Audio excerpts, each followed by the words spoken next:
Hello weavers, आप सभी का आईएमपी मैथ्स साइंस क्लासेस में हार्दिक स्वागत है। आज हम करनी शर्ट की पहचान करना सीखेंगे। आइए सबसे पहले देखते हैं कि करनी क्या है, शर्ट किसे कहते हैं। यदि कोई अपरिमेय संख्या इस रूप में हो, अर्थात इस रूप में लिखा हो, तो उसे करणी कहते हैं। जहाँ पर a एक धनात्मक परिमेय संख्या है, यानी यहाँ पर जो लिखा रहेगा वो धनात्मक परिमेय संख्या रहेगा, वह p, यहाँ पर जो p है वो करणी घात कहलाता है, जो पूर्ण संख्या होता है। आइए करणी को हम सांकेतिक रूप में किस प्रकार लिखते हैं देखते हैं। करणी, यहाँ पर देखिए करणी को हमने ऐसा लिखा, इस प्रकार से, ये और ये p है, ये a है। जहाँ पर p को बोलते हैं करणी घात, और इस प्रकार जो चिन्ह बना है, सिंबल है, वो करणी चिन्ह कहते हैं इसे। और a, इसको हम करणीगत या करणीगत राशि कहते हैं। ध्यान दीजिए, करणी घात, जैसे यहाँ करणी घात p है, उसको छोटे अक्षर में बिल्कुल ऊपर लिखा जाता है, और करणीगत को इस चिन्ह के, करणी चिन्ह के भीतर थोड़े बड़े अक्षर में लिखा जाता है, और पूरा को मिलाएंगे तो उसको कहते हैं करणी। करणी के दो रूप होते हैं। करणी का मूल रूप, यहाँ पर देखिए, ये करणी का मूल रूप है। इसको हम ऐसे भी पढ़ सकते हैं, जैसे मान लीजिए यहाँ पर करणी घात p है, तो और यहाँ पर करणीगत a है, तो हम इसको बोलेंगे पीवा मूल a, पीवा मूल a। करणी घात, किसी करणी का घातांक रूप क्या होगा, तो a का घात 1/p। ध्यान दीजिए, जो करणीगत है उसको यहाँ लिख देते हैं, और करणी घात जो भी रहेगा उसको 1/, के रूप में लिख देते हैं। जैसे यहाँ पर p है तो 1/p, ये करणी घात का घातांकीय रूप हो गया। आइए एक दो उदाहरण द्वारा इसको और देख लेते हैं। एग्जाम्पल, यहाँ पर देखिए, यहाँ करणी घात 3 है, करणीगत 2 है, को घातांक रूप में लिखिए। तो यहाँ पर इसको सबसे पहले पढ़ना सीख लेते हैं। यदि करणी घात 2 है तो उसको बोलते हैं वर्गमूल। क्या बोलेंगे? वर्गमूल। करणी घात 3 है तो उसको बोलते हैं घनमूल। करणी घात 4 रहेगा तो बोलते हैं चतुर्थ मूल। करणी घात 5 रहेगा तो उसको बोलते हैं पंचम मूल। इस प्रकार हम आगे बढ़ते जाते हैं। ठीक है, तो जैसे यहाँ पर है 3 घात है तो इसको बोलेंगे घनमूल, और अंदर जो करणीगत राशि रहेगा ना उसको भी बोलते हैं घनमूल 2। ऐसे इसको घातांक रूप में लिखना है। अभी ये मूल रूप में है, अभी आपने देखा ना मूल रूप में कैसे लिखते हैं, इस रूप में। ये पीवा मूल है a का, ठीक है ना। तो वैसे ही यहाँ घनमूल है 2 का, को घातांक रूप में लिखेंगे तो इसका घातांक रूप हो जाएगा, करणीगत को एक बार लिख देते हैं, और यहाँ जो घात है उसको 1/, के रूप में लिख देते हैं। ठीक है, अभी हमने देखा यहाँ पर ये। आइए एक दूसरा उदाहरण देखते हैं। जैसे यहाँ पर देखिए, करणी घात में कुछ नहीं लिखा है, मतलब यहाँ करणी घात 2 माना जाता है। तो करणी घात 2 है तो इसको बोलते हैं वर्गमूल 2, को घातांक रूप में लिखिए। अभी ये मूल रूप में है तो घातांक रूप में कैसे लिखेंगे, तो घातांकीय रूप बराबर ये करणीगत को लिख देंगे 2 को, और यहाँ जो घात है उसको 1/, के रूप में दर्शा देते हैं। इस प्रकार आइए इसी का अपोजिट देखते हैं। एग्जाम्पल, 2 का घात 1/3 को मूल रूप में लिखिए। अभी ये घातांकी रूप में है, इसको मूल रूप में लिखने के लिए हम क्या करेंगे, ये देखिए आधार को हम करणीगत बना देते हैं और करणी चिन्ह के अंदर लिख देते हैं, और ये जो 1/, यहाँ पर देखिए 1/3 है, 1/3 को हम यहाँ पर 3 लिख देंगे। क्या लिख देंगे? 3 लिख देंगे, घातांक बन जाएगा 3। ऐसे, ठीक है। आइए एग्जाम्पल अगला वाला देखते हैं, सेकंड नंबर का। 2 का घात 1/2 को मूल रूप में लिखिए। ये घातांकी रूप है, तो मूल रूप में लिखने के लिए ये जो आधार है उसको कर्णीगत बना देंगे, कर्णी चिन्ह के भीतर लिख देंगे, और 1/2 घात है तो घात में यहाँ पर 2 हो जाएगा, क्योंकि 2 को लिखा नहीं जाता इसलिए यहाँ पर इसको 2 माना जाएगा। ठीक है ना। तो इस प्रकार से तो कर्णी को किस प्रकार हम घातांक रूप से कर्णी रूप में, मूल रूप में, और मूल रूप को घातांक रूप में कैसे लिखते हैं अभी आपने देखा। किसी करणी के मुख्य रूप से 2 भाग होते हैं, समझने का प्रयास कीजिए। किसी करणी के 2 भाग होते हैं। पहला भाग परिमेय गुणनखंड होता है और दूसरा भाग अपरिमेय गुणनखंड होता है। उदाहरण के लिए जैसे देखते हैं, मान लीजिए कोई करणी लिखा हुआ है, पहला 3 गुणा वर्गमूल 2, यहाँ पर डॉट का चिन्ह है, ठीक है ना, ये इंटू के लिए प्रयुक्त होता है। तो 3 गुणा वर्गमूल 2। अब ये एक करणी है, पूरा को मिला दिए तो हम इसको क्या बोलेंगे, एक करणी। इसके 2 भाग हैं, ध्यान दीजिए। ये जो 3 है वो परिमेय गुणनखंड कहलाएगा, परिमेय गुणनखंड कहलाएगा, और ये वर्गमूल 2 है वो अपरिमेय गुणनखंड कहलाएगा, ऐसे। ठीक है। दूसरा उदाहरण में देखिए, 5 गुणा घनमूल 2, तो 5 जो है परिमेय गुणनखंड में आएगा, और घनमूल 2 ये अपरिमेय गुणनखंड में आएगा। तो इस प्रकार से किसी करणी के 2 भाग हो सकते हैं, परिमेय गुणनखंड, अपरिमेय गुणनखंड। तो अपरिमेय गुणनखंड में इस प्रकार की जो अपरिमेय संख्याएं हैं उनको शामिल किया जाता है। परिमेय गुणनखंड में इस प्रकार से जो परिमेय संख्याएं हैं, या जो कह सकते हैं पूर्णांक हैं, ठीक है ना, उनको हम शामिल करते हैं। आइए देखते हैं किसी करणी की पहचान हम कैसे करें। करणी की पहचान कि कोई संख्या, दिया गया संख्या करणी है अथवा नहीं, इसका पहचान करने का तरीका आप समझिए। मुख्य रूप से यहाँ पर 3 नियम को आप ध्यान देंगे। किसी भी संख्या का आप पहचान तत्काल कर सकते हैं कि ये करणी है या नहीं। देखिए, पहला रूल, दिया गया जो संख्या है करणी है वह अपरिमेय संख्या होना चाहिए। जो भी करणी दिया गया है आपके सामने वो अपरिमेय संख्या हो, ठीक है, करणी जो है अपरिमेय संख्या हो। दूसरा, करणीगत परिमेय संख्या हो, जो करणीगत होता है वो परिमेय संख्या हो। आइए मैं इसको इस रूप में बताता हूँ। जैसे देखिए, ये पूरा एक करणी है।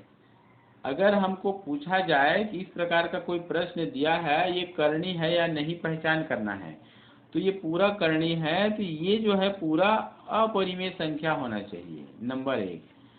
नंबर 2 क्या कहता है, करणीगत परिमेय संख्या हो। ये जो करणीगत है ना, अर्थात ए, वो परिमेय संख्या होनी चाहिए।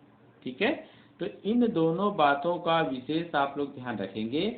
और एक तीसरा रूल इसमें ये कहता है, घातांक रूप में लिखने पर यदि एक आघात मतलब करणीगत का घात, एक आघात अगर 1 आ जाए तो दिया गया संख्या करणी नहीं होगा, और अगर 1 नहीं आता है घात तो दिया गया संख्या करणी होगा।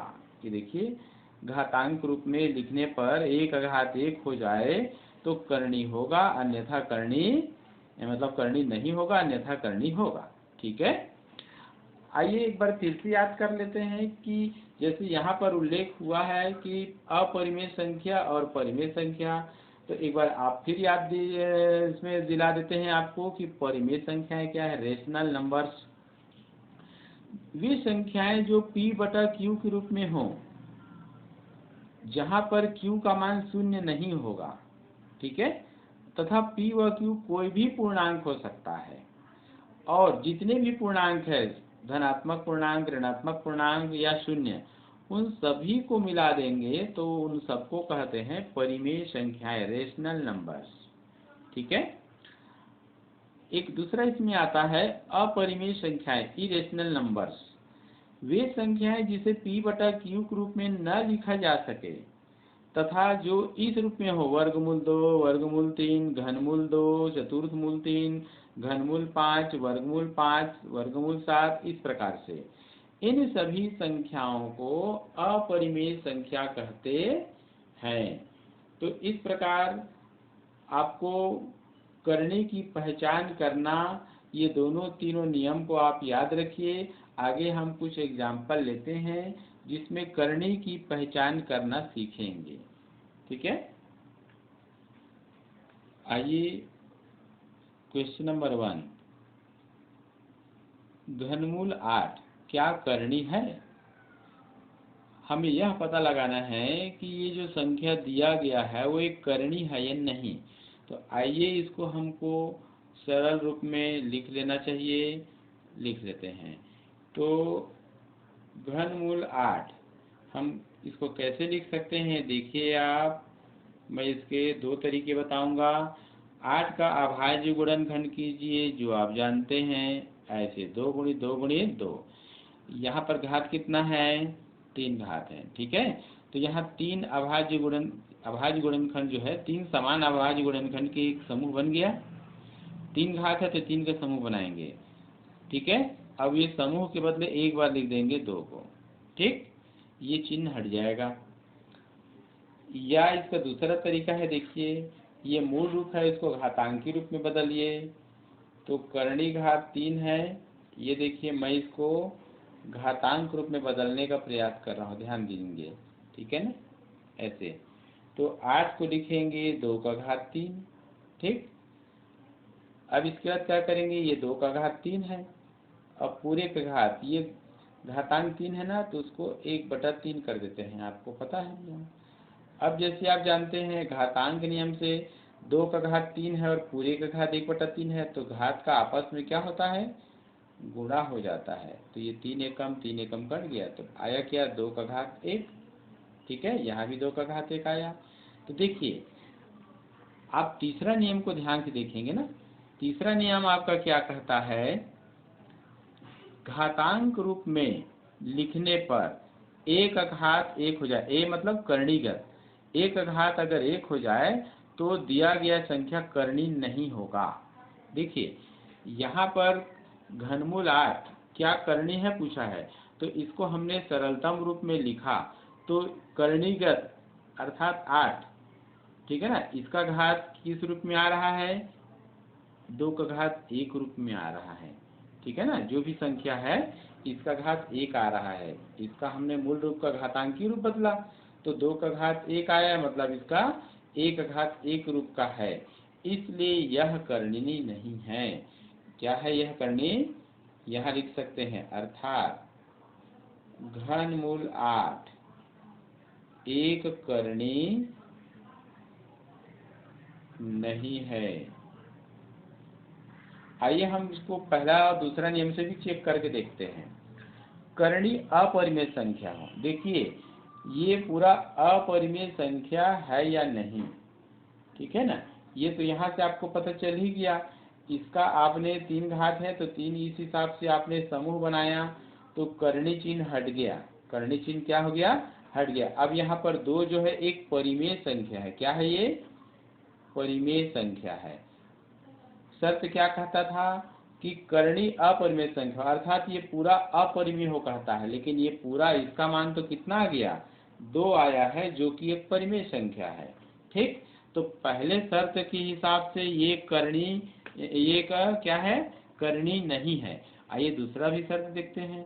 करणीगत परिमेय संख्या हो, तो यहाँ करणीगत में 8 है, तो 8 एक परिमेय संख्या तो है, बिल्कुल सही है। दूसरे नियम के हिसाब से ये क्या है? ये करणी हो सकता है, लेकिन पहले नियम के साथ देखेंगे तो ये करणी नहीं है। ठीक है, तो आप इसके बारे में पता कर सकते हैं। आइए एग्जाम्पल दूसरा देखते हैं। वर्गमूल 8 क्या करणी है, इसको देखते हैं। तो आइए इसको भी सरल रूप में लिखने का प्रयास कीजिए। तो 8 को लिखेंगे 2 गुणित 2 गुणित 2, अर्थात क्या हो जाएगा? 2 का घात 3। ध्यान दीजिए, तो यहाँ पर हम इसको मूल रूप है घातांकी रूप में बदलेंगे तो कैसे हो जाएगा? इसका 2 घात है तो ये 1/2 हो जाएगा पूरे के घात। ठीक है, पूरे का घात क्या हो जाएगा 1/2। तो चाहे तो इसको आप ऐसे भी लिख सकते हैं, फिर से ऐसे। तो नियम क्या कहता है, घातांक रूप में लिखने पर एक आघात मतलब एक आघात एक हो जाए तो करनी नहीं होगा, अन्यथा करनी होगा।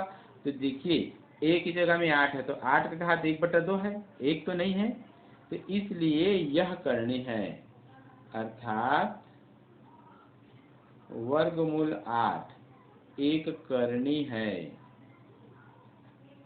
करनी है, ऐसे। ठीक है, आइए क्वेश्चन नंबर 3 देखते हैं। वर्गमूल के अंदर देखिए 2 धन वर्गमूल 3 है, क्या ये करनी है? आइए हल करके देखते हैं। तो यहाँ पर हम क्या देख रहे हैं, ध्यान दीजिए कि यहाँ पर 2 धन वर्गमूल 3, 2 धन वर्गमूल 3 ये क्या है, करणीगत है। ये क्या है, ये करणीगत है। ठीक है, करणीगत है या करणीगत राशि बोल सकते हैं। शर्त क्या कहता है, करणीगत राशि जो है वो परिमेय संख्या होना चाहिए। आइए पता लगाते हैं क्या ये परिमेय संख्या है। चूंकि 2 एक परिमेय संख्या है और वर्गमूल 3 एक अपरिमेय संख्या है, तो हम जानते हैं कि एक परिमेय संख्या और एक अपरिमेय संख्या का योगफल सदैव अपरिमेय संख्या होता है। क्या है, अपरिमेय संख्या होता है। इसका अर्थ है कि 2 धन वर्गमूल 3 एक अपरिमेय संख्या है। क्या अर्थ निकला, 2 धन वर्गमूल 3 एक अपरिमेय संख्या है, अपरिमेय संख्या है। तो यदि ये एक अपरिमेय संख्या है ना, अपरिमेय संख्या है, और हम क्या जानते हैं इस नियम से कि करणीगत परिमेय संख्या हो, लेकिन यहाँ पर तो करणीगत क्या है, अपरिमेय संख्या है। अतः वर्गमूल 2 धन वर्गमूल 3 एक करनी नहीं है, करनी नहीं है, ऐसा आप लिख सकते हैं। ठीक है, आइए एक और एग्जाम्पल देखते हैं।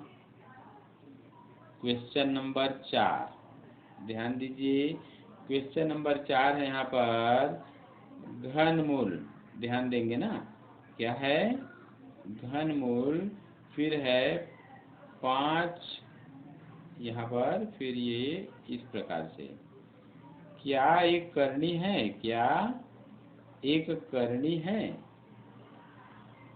आइए पता लगाते हैं। सबसे पहले यहाँ पर हमको क्या देखना होगा कि ये देखिए हम इसको लिख देंगे 5 धन, ये वर्गमूल 9 है। देखिए यहाँ पर करनी घात 2 है तो इसको हम वर्गमूल 9 पढ़ेंगे, और इसको वर्गमूल 9 जैसे कहेंगे तो इसका भाग है ना, वर्ग 9 का वर्गमूल कितना मिल गया हमको, 3। अब इसको हम कैसे लिखेंगे, इसको लिख देंगे 5 धन 3 8। अब 8 आ गया, तो अब हम 8 को कैसे लिखेंगे, 2 का घात 3। फिर इसको घातांकी रूप में कैसे करेंगे, तो 2 का घात 3 पूरे का घात 1/3। अब घातांक नियम से दोनों घात का गुणा कर दीजिए, तो ये 3 गुणित 1/3, 3 और 3 कट गया तो 2 घात।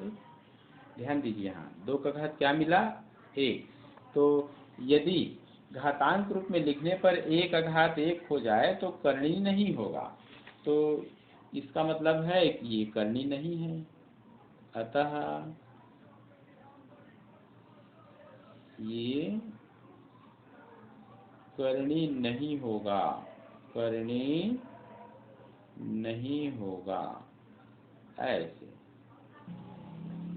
आइए क्वेश्चन नंबर 5 देखते हैं। इस प्रकार से एक संख्या लिखा हुआ है ऐसे, क्या करनी है, क्या करनी है?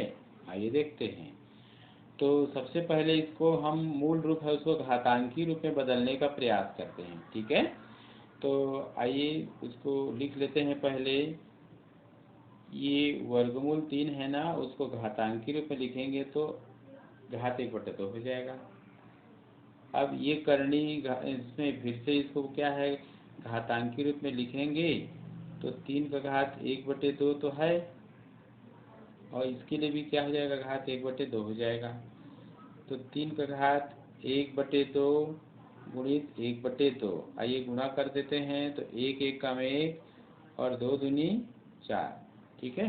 तो देखिए यहाँ पर 1 का घात 1 की जगह में 3 है, तो यहाँ पर 3 का घात 1/4 है, इसलिए यह क्या है, करनी है, अर्थात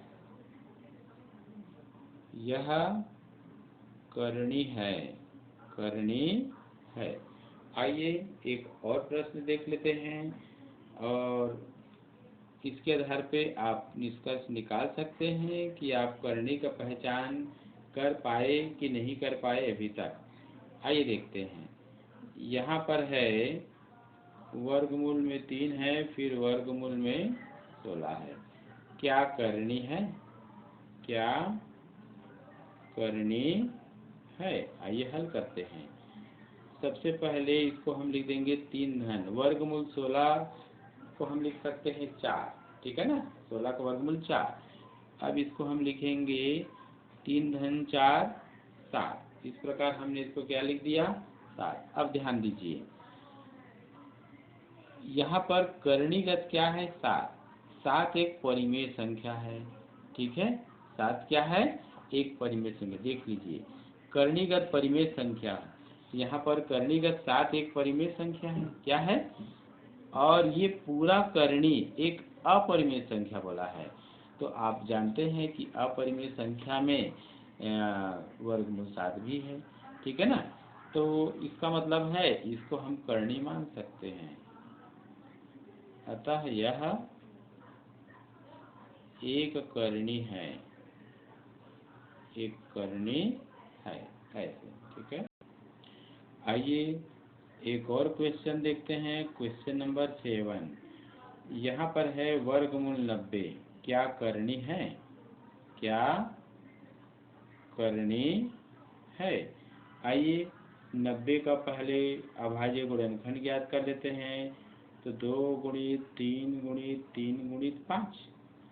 देखिए यहाँ 2 घात है, तो यहाँ एक समान 2 जो गुणनखंड है 3 गुणित 3, उसका जोड़ी बन गया, उसको लिख देंगे बाहर ऐसे, फिर ऐसे लिख देंगे, अंदर बच गया 2 गुणित 5। इसको हम लिख सकते हैं 3 गुणित 2 पंचे 10। ध्यान दीजिए, इस संख्या के बारे में हम विचार करते हैं। यहाँ पर करणीगत है 10, और 10 एक परिमेय संख्या है, ठीक, और ये जो पूरा जो राशि है वो अपरिमेय संख्या है। तो इस प्रकार हम कह सकते हैं कि यह एक करणी है, यह एक करणी है, ऐसे, ठीक है। तो इस प्रकार आप करने की पहचान आसानी से कर सकते हैं। आइए एक और हम आखिरी प्रश्न इस एपिसोड का देख लेते हैं कि जैसे यहाँ पर एक प्रश्न इस रूप में अगर रहता है, घनमूल 4 हो, इसमें चतुर्थ मूल 4 हो गया, 2 धन वर्गमूल 4, क्या एक करणी है, क्या एक करणी है, ऐसे। आइए इसको हल करते हैं। तो ये तो चतुर्थ मूल ही रहेगा, 2 धन 4 का वर्गमूल होता है, तो इस प्रकार इसको हम ऐसे लिख सकते हैं। ध्यान दीजिए, यहाँ पर करणीगत 4 है, 4 एक परिमेय संख्या है, और ये चतुर्थ मूल 4 है जो कि एक अपरिमेय संख्या है। अतः दिया गया प्रश्न ये एक करणी है, एक करणी है, इस प्रकार से, ठीक है ना। तो आप एक और छोटा सा उदाहरण और देख ही लीजिए। जैसे आपके पास है घनमूल 64, क्या करणी है, क्या करणी है। आइए देखते हैं, 64 का गुणनखंड कीजिए तो 4 गुणा 4 गुणा 4, देखिए 3 घात है, 3 एक समान गुणनखंड के जोड़े बन गए, तो इसको लिख देंगे 4। कर्ण चिन्ह हट गया, तो 4 तो एक परिमेय संख्या हो गया, ठीक है।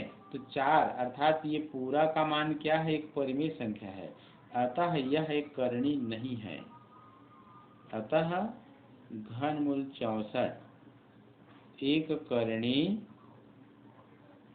नहीं है, नहीं है। तो इस प्रकार आप लोगों ने आज करणी की पहचान करना सीखा है, और आप आशा करता हूँ आप आज के इस एपिसोड को पसंद किए होंगे। आप ज़रूर इससे कुछ आपको सीखने को मिला होगा, तो फिर लाइक ज़रूर कीजिए और कमेंट्स बॉक्स में ज़रूर कमेंट्स भेजिए।